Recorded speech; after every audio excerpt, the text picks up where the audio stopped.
सिमरन,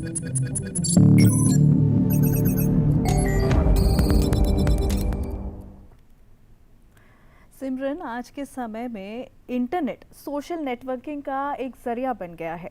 आज लगभग हर कोई सोशल मीडिया को इस्तेमाल करता है। बिल्कुल सही कह रही हो भावना। आज हमारे एक हाथ में मोबाइल फ़ोन होता है, दूसरे हाथ में लैपटॉप होता है, तो आम सी बात है। तो सिमरन, एक सवाल पूछूं? जी बिल्कुल। क्या तुम्हारे भी सोशल मीडिया पर ऐसे दोस्त हैं जिनको तुम अच्छे से नहीं जानती या कभी पहले मिली ही नहीं? तो ऐसे तो हम सभी के दोस्त होते हैं अलग अलग सोशल मीडिया वेबसाइट्स पे, और ऐसे में क्या होता है कि उनकी जो पोस्ट होती हैं, वीडियोस होती हैं, फोटोग्राफ्स होती हैं, उनके ज़रिए हम उन्हें जानते हैं, उन पर लाइक्स करते हैं, कमेंट करते हैं, लेकिन हम असल ज़िंदगी में उन्हें कभी मिले नहीं होते। ऐसे में एक बहुत बड़ा सवाल खड़ा होता है, पता है क्या? बताओ। कि वो जो दोस्त जिनको हम सोशल मीडिया फ्रेंड्स कहते हैं, क्या वो सच में हमारे दोस्त हैं? जी हाँ दर्शकों, तो ऑनलाइन वर्ल्ड में कैसे हम अपने आप को सुरक्षित रख सकते हैं, इसी पर हमें और जानकारी देने के लिए स्टूडियो में हमारे साथ हमारे मेहमान भी मौजूद हैं। उनसे आपका परिचय कराते हैं। साइबर एक्सपर्ट अनुज अग्रवाल जी, नमस्कार सर, आपका बहुत बहुत स्वागत है डीडी मॉर्निंग शो में।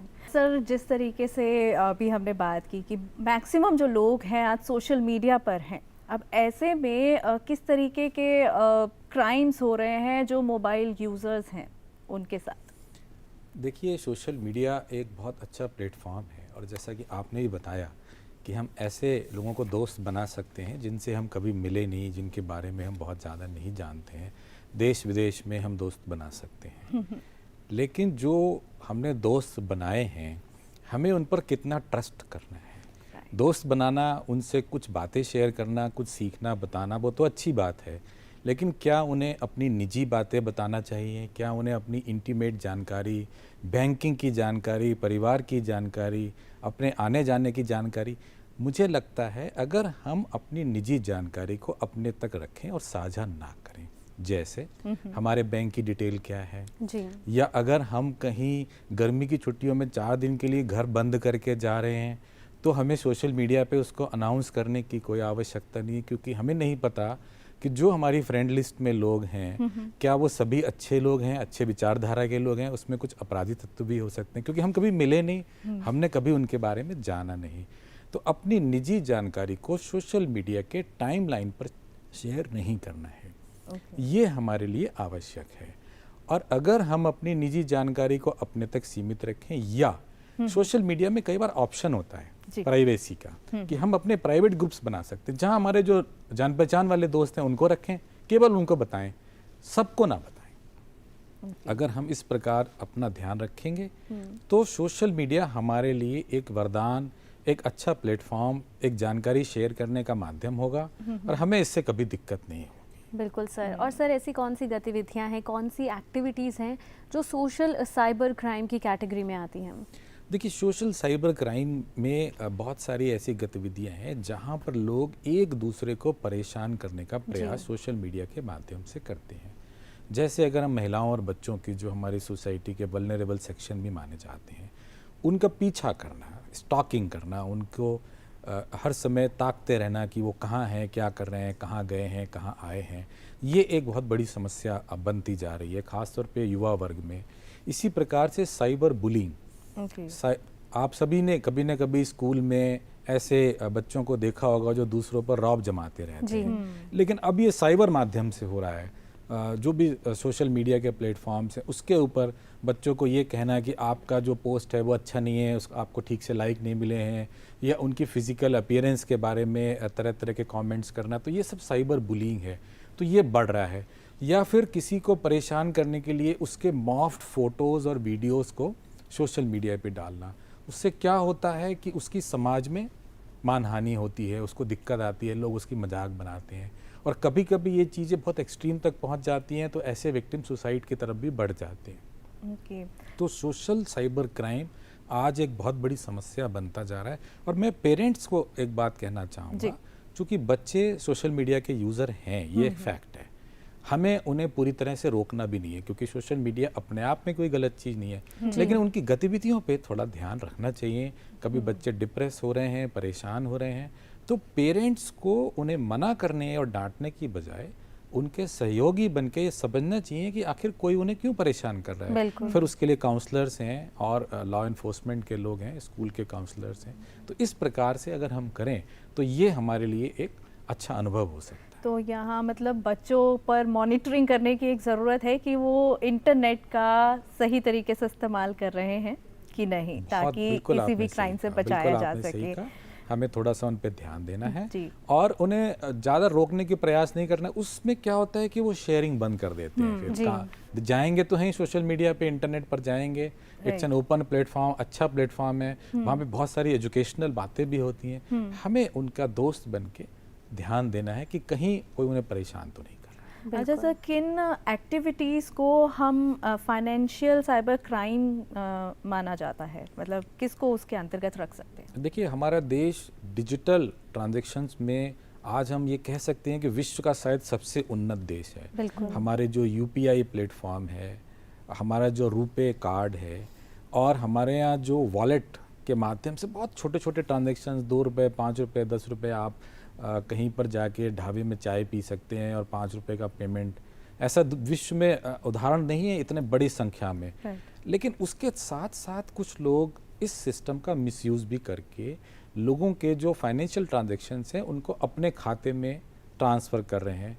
तो जो भी कोई क्राइम जहां पर लोगों का फाइनेंशियल लॉस डिजिटल माध्यम से हो जा रहा है, वो नेट बैंकिंग हो सकता है, क्रेडिट डेबिट कार्ड का फ्रॉड हो सकता है, वॉलेट हो सकता है, यूपीआई हो सकता है, तो ऐसा जहां भी है तो उसको हम financial fraud, cyber financial fraud कह सकते हैं। और सर, जो हमारी कानून की किताबें हैं उसमें दंड का क्या प्रावधान है यदि कोई भी व्यक्ति ऐसा है जो साइबर क्राइम करता है किसी के अगेंस्ट? देखिए, हमारे यहाँ आईटी एक्ट 2000 में बना था जी, और अभी करीब इसको 23 साल हो गए। साइबर फाइनेंशियल फ्रॉड के प्रति इसमें काफ़ी प्रावधान है। इसके पहले हमारे यहाँ जो पुराना दंड विधान है आईपीसी, उसका भी इस्तेमाल करके ऐसे अपराधियों को सज़ा दी जा सकती है। तो इसमें प्रमुख रूप से जो अपराधी होते हैं वो जब लोगों को फ्रॉड करते हैं या लोगों को बेवकूफ़ बनाते हैं, समझिए, तो वो अपने आप को छद्म रूप धारण करते हैं। वो बताते हैं कि वो बैंक से बोल रहे हैं जी। और आपके डेबिट कार्ड में या क्रेडिट कार्ड में या अकाउंट में कुछ प्रॉब्लम हो रही है, तो वो सहयोग का वादा करके आपसे ओटीपी लेते हैं।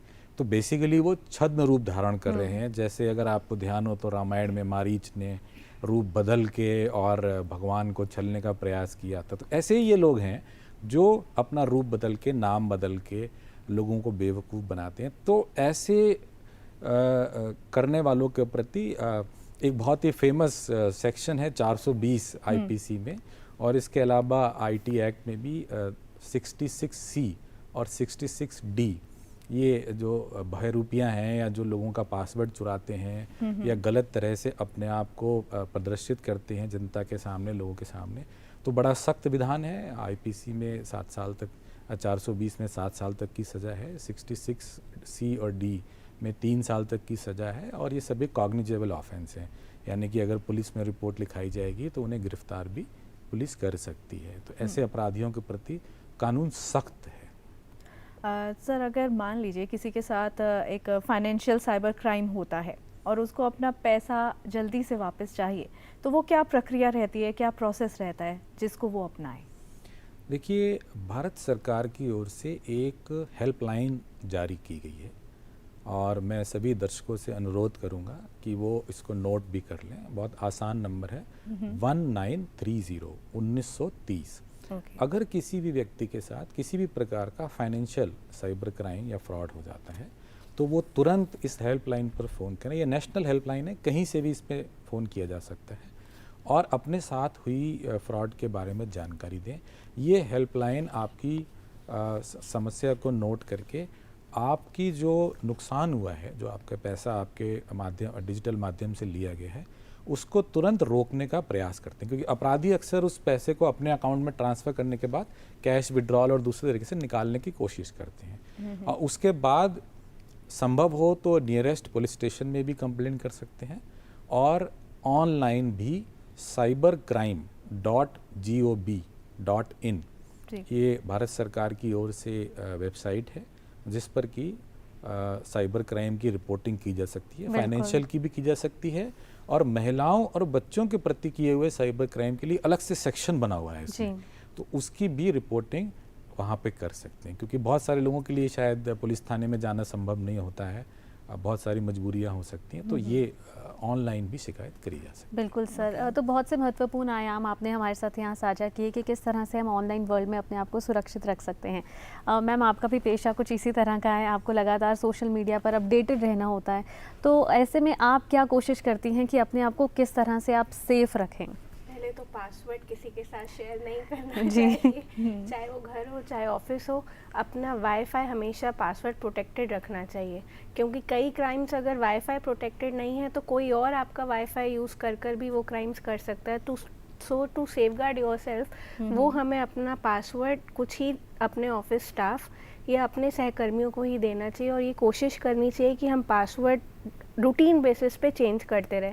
जैसे कि हम लोगों के उसमें कई ऑनलाइन पोर्टल्स हैं, जैसे SCC ऑनलाइन, मनु पात्रा, तो वो सब पासवर्ड प्रोटेक्टेड होते हैं। तो वाईफाई प्रोटेक्ट अपना रखना थ्रू पासवर्ड, OTPs किसी से शेयर नहीं करना, ये कुछ चीज़ें हैं खास। और फेसबुक, इंस्टाग्राम पे कुछ ऐसी और सारी फ़ोटोग्राफ्स नहीं डालनी चाहिए, बहुत सोच समझ के अपनी पर्सनल इन्फॉर्मेशन शेयर करनी चाहिए, जैसा कि सर ने कहा। बिल्कुल। और सर, आपसे भी जानना चाहेंगे कि अपने फ़ोन में, अपने डिवाइसेस में ऐसी हम कौन सी सेटिंग्स कर सकते हैं कि अगर कोई भी इस तरह का थ्रेट हो, जैसे एंटीवायरस होते हैं हमारे कंप्यूटर में, तो ऐसा थ्रेट हो तो हमें थोड़ा पहले से ही पता लग जाए? देखिए, जहाँ तक फ़ोन की सुरक्षा की बात है, चूँकि हम सभी लोग फ़ोन यूज़ करते हैं, आजकल सबसे ज़्यादा अपराधी आपको लिंक्स भेजते हैं जिसमें कि मैलवेयर या वायरस होता है, और उसका कुछ कैप्शन बड़ा अट्रैक्टिव सा देते हैं, जिसमें कई बार कोई डिस्काउंट की स्कीम के बारे में बताते हैं, या कोई ऐसी सूचना जिसको कि आप पढ़ना चाहते हैं, अगर कोई धार्मिक व्यक्ति है तो उसको कोई धार्मिक लिंक दे देते हैं। तो उस तरह के लिंक्स को हमें अवॉइड करना है, उन्हें क्लिक नहीं करना है, इन मैलवेयर से अपने आप को दूर। बिल्कुल। हमारे दोनों ही मेहमान जो हमारे साथ जुड़े थे हमारे इस खास सेगमेंट साइबर अलर्ट में, साइबर एक्सपर्ट अनुज अग्रवाल जी, आपका बहुत बहुत शुक्रिया इतनी कीमती जानकारी हमारे साथ साझा करने के लिए, और मैम आपके इनसाइट्स के लिए भी आपका धन्यवाद अदा करते हैं। Thank you so much.